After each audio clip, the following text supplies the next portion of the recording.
রেডিওতে শেষ শোনা গিয়েছিল, আমাদের কম্পাস কাজ করছে না, সবকিছু অদ্ভুত লাগছে।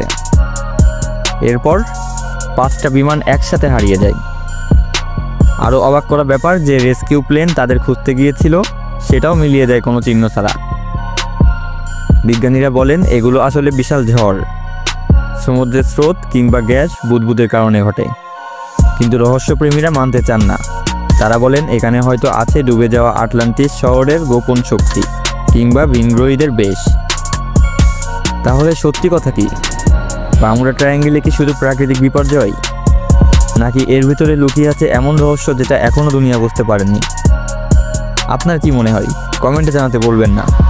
আর হ্যাঁ, যদি রহস্য আপনাকেও কাঁপিয়ে তোলে তাহলে শেয়ার করুন এই ভিডিও, যাতে সবাই বুঝতে পারে পৃথিবী আসলে কতটা অজানা। ধন্যবাদ।